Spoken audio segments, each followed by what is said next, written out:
Assalamualaikum warahmatullahi wabarakatuh. Perkenalkan, nama saya Bagas Rahman Gumelar. Jadi di sini saya akan mempresentasikan sebuah materi yang berjudul memperbaiki kompetensi. Oke, langsung saja masuk ke materi yang pertama. Memperbaiki kompetensi. Untuk materi yang pertama yaitu jenis dan kategori kompetensi. Konsep dan sejarah kompetensi. Menurut Lyle Spencer and Saint Spencer tahun 1993, kompetensi merupakan karakteristik dasar perilaku individu yang berhubungan dengan kriteria acuan efektif dan atau kinerja unggul di dalam pekerjaan atau situasi. Michael Armstrong, kompetensi apa yang orang bawa pada suatu pekerjaan dalam bentuk tipe dan tingkat perilaku yang berbeda. Praktisi MSDM, kompetensi adalah deskripsi dari karakteristik seseorang. Menurut Margaret Dale, kompetensi menggambarkan dasar pengetahuan dan standar kinerja yang dipersyaratkan agar berhasil menyelesaikan pekerjaan atau memegang suatu jabatan. NCVQ dalam Margaret Dale, kompetensi adalah kemampuan untuk menjalankan aktivitas dalam pekerjaan. Menurut Training Agency, kompetensi merupakan kemampuan untuk menjalankan aktivitas dalam pekerjaan atau fungsi sesuai dengan standar kerja yang diharapkan. Menurut McClellan, kompetensi merupakan karakteristik dasar personal yang menjadi faktor penentu sukses tidaknya seseorang dalam mengerjakan suatu pekerjaannya atau situasi. SK Kepala BKN, kompetensi, kemampuan, dan karakteristik yang dimiliki seseorang pegawai negeri sipil yang berupa pengetahuan, keterampilan, dan sikap perilaku yang diperlukan dalam tugas jabatannya sehingga PNS tersebut dapat melakukan tugasnya secara profesional, efektif, dan efisien.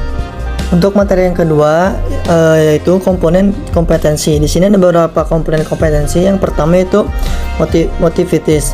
Motif menggerakkan, mengarahkan, dan menyeleksi perilaku terhadap tujuan atau kegiatan tertentu.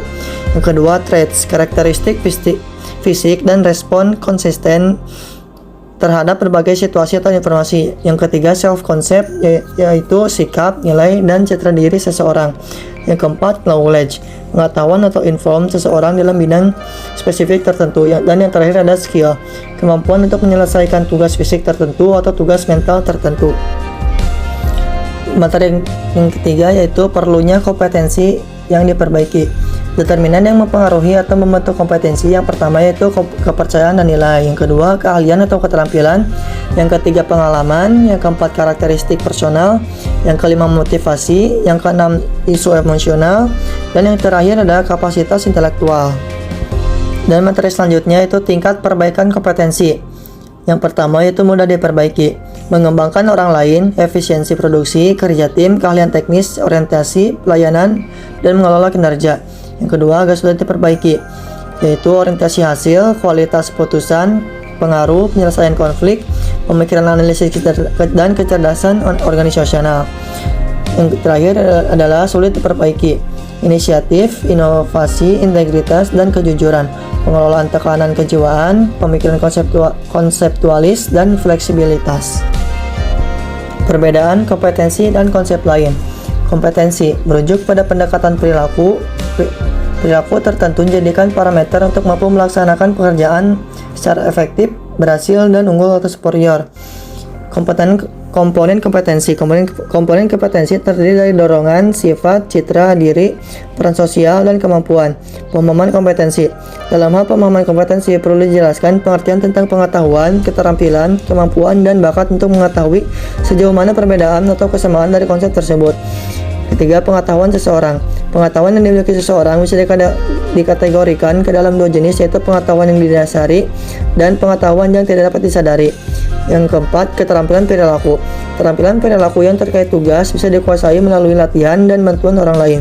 Terakhir, keterampilan perilaku. Perilaku merupakan fungsi dari aktor kepribadian individu dan faktor lingkungan. Sikap dibentuk dari kombinasi pengalaman, kondisi sosial atau lingkungan, dan kepribadian. Metode penilaian kompetensi. Alternatif untuk desain kompetensi yaitu desain studi terbaik atau klasik dengan menggunakan sampel. Kedua, desain studi pendek dengan panel ahli. Dan yang terakhir, studi terhadap pemegang jabatan dan pekerjaan di masa depan. Rancangan studi. Rancangan studi terbaik model kompetensi dengan menggunakan sampel yang terdiri dari 6 tahap, yaitu yang pertama menetapkan kriteria kinerja efektif, mengidentifikasi kriteria sampel, mengumpulkan data, analisis data dan pengembangan model kompetensi, validasi model kompetensi, dan yang terakhir mempersiapkan penerapan model kompetensi. Selanjutnya ada tahap untuk merancang studi kompetensi. Di sini ada beberapa cara untuk merancang studi kompetensi, yaitu yang pertama menetapkan kriteria, yang kedua mengidentifikasi kriteria sampel, yang ketiga metode mengumpulkan data bervariasi, yang keempat analisis data dan pengembangan model, yang kelima validasi model kompetensi, dan yang terakhir mempersiapkan penerapan model kompetensi.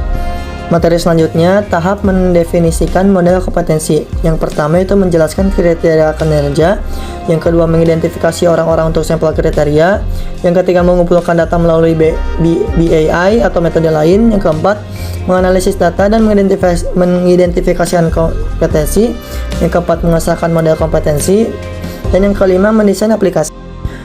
Dimensi kompetensi. Beberapa ahli membagi kompetensi dalam klaster atau gugus dan dimensi seperti yang pertama Boyatzis dalam William, kemampuan manajemen dan tindakan dimensi, yaitu efisiensi, perencanaan, inisiatif, perhatian pada hal rinci, kontrol diri, dan fleksibilitas. Menurut Dalwitz dalam Armstrong, kemampuan intelektual, yaitu perspektif, strategis, analisis, dan penilaian, perencanaan, dan pengorganisasian. Menurut Schroeder dalam Williams, yaitu kognitif, mencari informasi, pemikiran konseptual, dan fleksibilitas.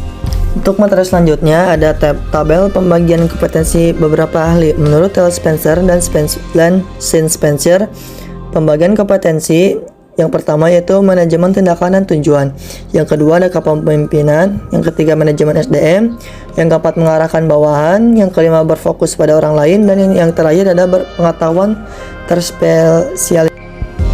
Dan selanjutnya ada tabel pembagian kompetensi beberapa ahli menurut BKN atau Badan Kepegawaian Negara, yang dibagi menjadi dua, yaitu kompetensi dasar. Kompetensinya merupakan yaitu integritas, kepemimpinan, perencanaan, dan pengorganisasian, kerjasama, dan fleksibilitas. Untuk yang kompetensi bidang yaitu ada berorientasi pada pelayanan, berorientasi pada kualitas, berpikir analitis, berpikir konseptual, dan masih banyak lagi. Untuk tabel yang terakhir ada tabel pembagian kompetensi menurut Spencer. Yang pertama yaitu berorientasi prestasi dan tindakan, yang kedua membantu dan melayani orang lain, yang ketiga kemampuan mempengaruhi dan menciptakan dampak, yang keempat kemampuan manajerial, yang kelima kemampuan kognisi, dan yang terakhir kemampuan efektivitas pribadi. Untuk materi yang terakhir ada contoh kompetensi dalam SKJ. Yang pertama yaitu kompetensi umum, yang kedua kompetensi kepemimpinan, dan yang terakhir adalah kompetensi bidang teknis. Oke, mungkin itu saja presentasi yang bisa saya sampaikan. Kurang lebihnya saya mohon maaf. Wabillahi taufiq wal hidayah. Wassalamualaikum warahmatullahi wabarakatuh.